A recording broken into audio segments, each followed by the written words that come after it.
Oh wow, my voice. Hey, what is up, YouTubular? Thank you so much for clicking on this video. Yeah, I am so excited to have you on my channel. Today, I just thought I would open up about the time that I was hospitalized. Yeah, because basically I didn't go through all of that literally for nothing. So I'm going to share my story of what happened when I was hospitalized for the first time for my moderate to severe Crohn's disease. In my previous video, I actually opened up about how I was struggling with my Crohn's disease, and I had filmed that video at the end of July. Ironically enough, I was admitted to the hospital 2 days after I made that video. So if you don't know what Crohn's disease is an autoimmune disease that attacks your small and large intestine. Essentially, my immune system causes a lot of inflammation and terrible symptoms in the entire world. I will say them now and I will not repeat myself so you understand when I say like going to the bathroom, you kind of know what I mean by that. So active Crohn's disease essentially entails having extreme diarrhea, love that, literally the worst, severe abdominal pain that I have no words to describe to this day, bloating, gas, fatigue, malnutrition, weight loss, hair loss, joint pain, and other weird side effects and symptoms. Like I said, I go into this more in my previous video. But basically what happened was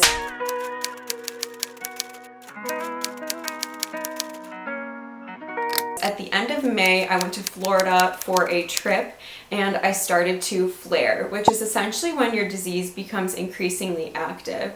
We still don't know what triggered the flare. In fact, I was actually my healthiest I had ever been before I started flaring. And it just started with me being in much more pain than I've been ever used to experiencing before, even though I've had Crohn's disease since I was 11. But I just kind of kept pretending like everything was normal because it's so frustrating when you feel like you're getting better and you feel healthier and you want to live a normal life and then you get sick. And it seemed like as soon as I was feeling better, I started to get more sick. Basically, for the end of May into June, I just kept doing what I was doing. I was drinking coffee still, I was consuming sugar, I was drinking alcohol, I was vaping, just trying to be normal. I don't recommend that.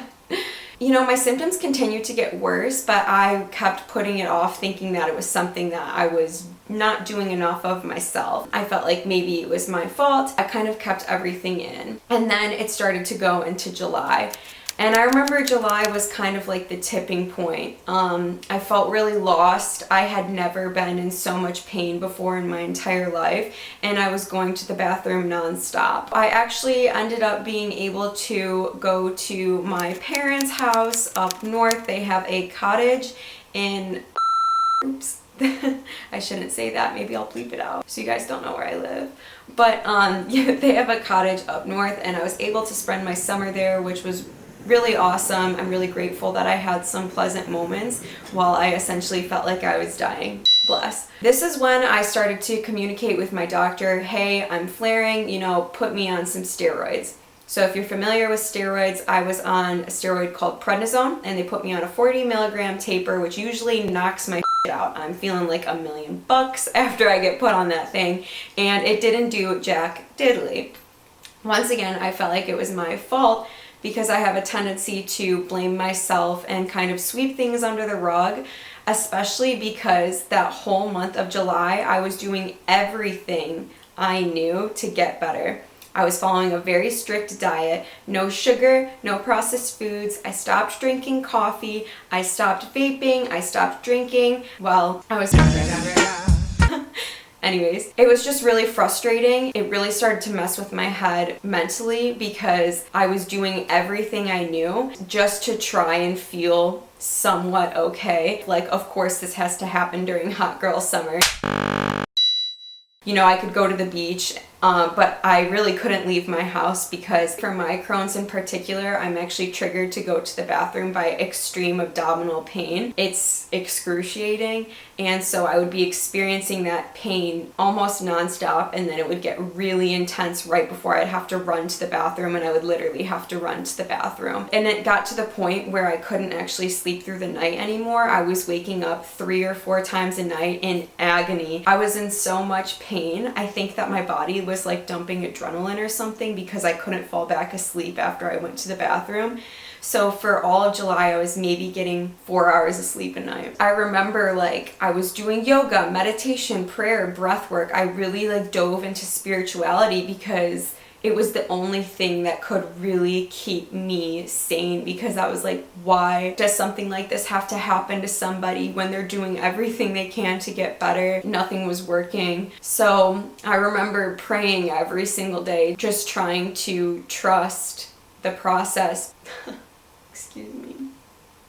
So it was the hardest thing I've ever had to deal with. At the end of July, my mom's birthday had actually come around and I had to come back to my hometown. Actually, I ended up having a doctor's appointment, I think like 2 days after her birthday party, and like I said, a few days after I made that last YouTube video. I remember the day before my appointment, I was doing a yoga practice, which was my safe place.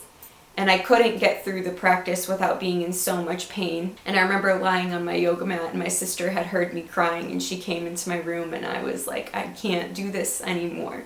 Like, I'm giving up. It was super heartbreaking. But like the only thing that got me through was this love that I had for life and this deep trust knowing that everything was gonna be okay. Or else I don't think I would have gotten through it. So I have a virtual appointment with my doctor and I explain what's going on and how the steroids didn't work. And I opened up saying that I felt like I could do it. I wanted to fix myself. You know, I felt like it was my fault. And he said that there was nothing that I could have done. And I really needed to hear that, you know, that it was out of my control. But he said with a lot of concern, there's nothing I can do for you at home now. I'm concerned that there's something else going on and you need to admit yourself to the ER. And of course I broke down crying because nobody wants to go through that. But I was excited to go because I was in so much suffering I couldn't do it anymore. I was desperate. I wanted answers. So I remember on the way to the hospital, I thought, I don't know what's gonna happen, but I know I'm gonna make it out. And I waited for 6 hours in triage, and I remember being in excruciating pain all over my body that day. It was like I had gotten hit by a bus, and I was sweating like really clammy. I had a terrible headache. I hadn't eaten anything, so I was extremely weak. In fact, from between the month of May to when I was admitted to the hospital at the end of July, I had actually lost about 30 pounds, which is an insane amount of weight. Just from going to the bathroom so much and being in so much pain, I felt like I couldn't eat anything. So after 6 hours, I get admitted and I explain what's happening to the doctor, and they hook me up with morphine because I was in agony, which by the way, that shit claps and it took away all my pain. But then they ordered like a bunch of tests because they needed to make sure that I didn't have GI lymphoma. So they made me drink barium, like helps illuminate your intestines. And so I drank the barium and then all my pain came back, which really sucked. I remember getting no sleep that night because if you have ever been to the ER, the hospital, they do not give a damn. They run tests all night.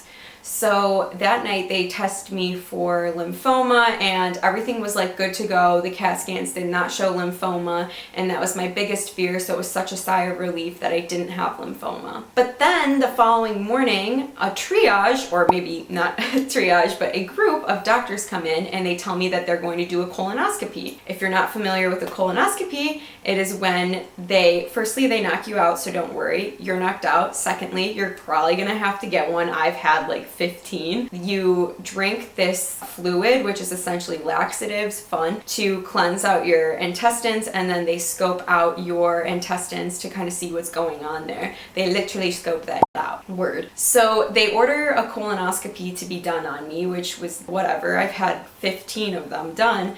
But since I hadn't had anything to eat and I was having a hard time consuming food, they wanted to order a feeding tube. And I said, no, I don't need a feeding tube. I've done colonoscopies my entire life. And she was like, no, it'll be good for you. And so I kind of agreed in my half slumber. Well, they order the feeding tube. I wish we got this on video because this is like the best part of the entire story, but they order the feeding tube and the nurse comes in and he explains how the feeding tube is going to work. I'm like nervous and I just wanted to get it over with. And he explains that he's going to shove the tube up my nose and down my throat. And when it clears my throat, he's going to tell me to drink a bunch of water to help it pass into my throat. The insertion was super uncomfortable and painful, and the second the tube clears my throat, I just start vomiting everywhere. And I'm like shaking because my body's like trying to reject this foreign object getting shoved down my throat. So I'm throwing up and I'm shaking and I'm holding on to my dad for dear life. I was in agony. It was like literal torture. And the second the feeding tube clears and everything is good to go and I'm done throwing up, the nurse says, okay, I'm gonna have to ask you to remove your fingernails from my skin. I literally... So yeah, I had this feeding tube in for 6 hours and they never touched it. They never brought me the colonoscopy prep. They never brought me CAT scan prep. And I was like, what was this doing in me for? I kept calling the nurse. I was like, get this thing out of me. I don't need it. I'll drink a colonoscopy prep myself. And they couldn't take it out because they needed a doctor's order. Well, 6 hours later, I get admitted to the GI unit. And the second they put me in my own room, I ripped that out my throat myself. I wish I had done it immediately because 15 minutes later, the doctor comes in and she tells me that they canceled the colonoscopy and they didn't need it the whole time. I was peeved. But then a surgeon came in with a sushi headband on and I was like, firstly, what is a surgeon doing in here? We are not getting surgery. And secondly, he was so cute that everything was fine. And he explained what they would do if they couldn't get my inflammation down. They would essentially remove my small and large intestine and give me a colostomy bag, which would collect my stool or feces. Not fun. I hope I never get surgery, but anything to be alive at this point.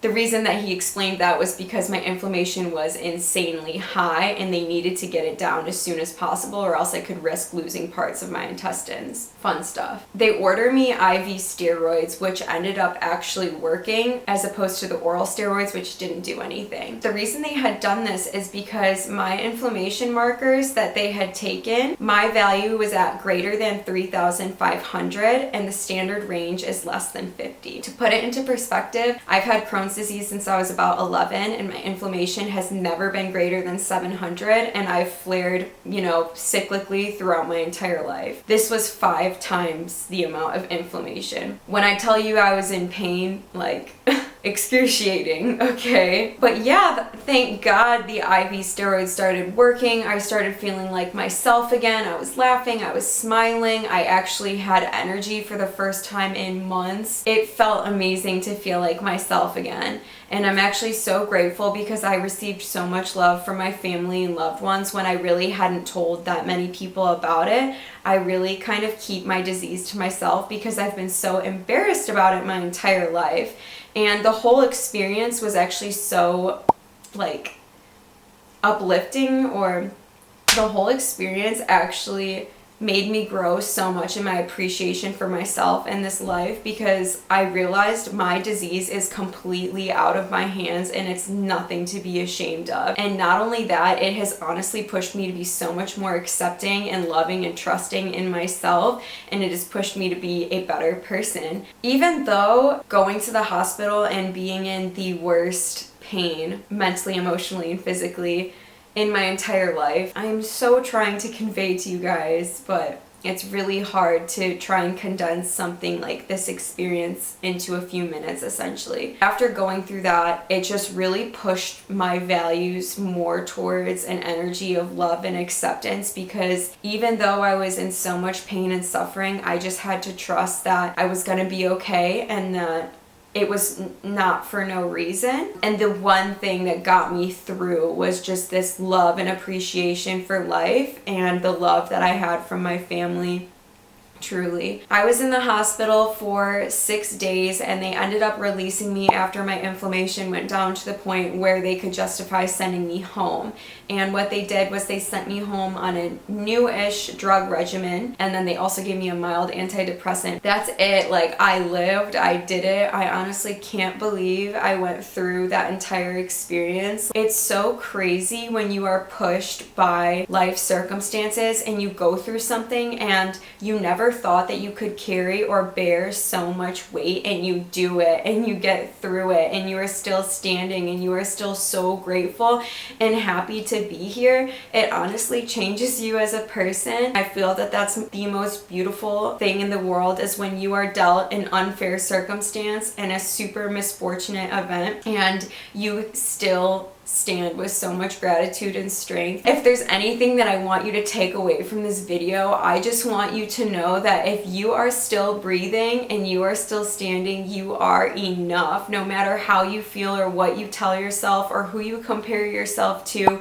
you are enough. Just connecting to this space of acceptance with yourself is truly what liberates us from our own fear and suffering, because when we can liberate ourselves from the stories that we tell ourselves and realize that there is a bigger force at play, we no longer are the victims of our life and we turn suffering into strength. Honestly, love is like the highest frequency of all, and even though it's really hard to love difficult times in our lives, you can still accept them, and that's a demonstration of love. I actually recommend 2 books that got me through my flare, and those books literally changed my life. Yeah, that's the tea. I've been wanting to share this story for so long. Here I am. I'm still getting back on my 2 feet after being dependent on steroids for so long, and my medication is still kind of up in the air if it's working or not, but I'm just so grateful to be here and so grateful that you chose to connect with me and listen to my story. I'm just not afraid to share what I've been going through if it makes somebody else feel better about the difficult periods or the suffering that they've been experiencing. We all go through suffering. It's super inevitable, and it's all about how you carry that. And I just want you to know that I see you and you are doing amazing. If you think about it, the worst that could have ever happened in your life has already happened, and you are still here. We are so much stronger than our minds tell us, and that's a really beautiful thing. You can do anything with love, no matter how hard it is. I promise you, you can do it and you'll get through it. Thank you again. I love and cherish your presence here so much, and I'm so looking forward to seeing you all in another video. But anyways, that's all for now from me. Enough talking about myself. Go do you. You heard the tea. Go show yourself some love and glow up, okay? Just do the damn thing. Oh, and side note, if you liked me being super vulnerable and sharing the most embarrassing literal in the world, please show some love on my video. It really supports me and my channel, and it helps send the message of love and acceptance into the world, which we could all need right now. So I'll see you next time. Take it easy. I love you. Okay, bye.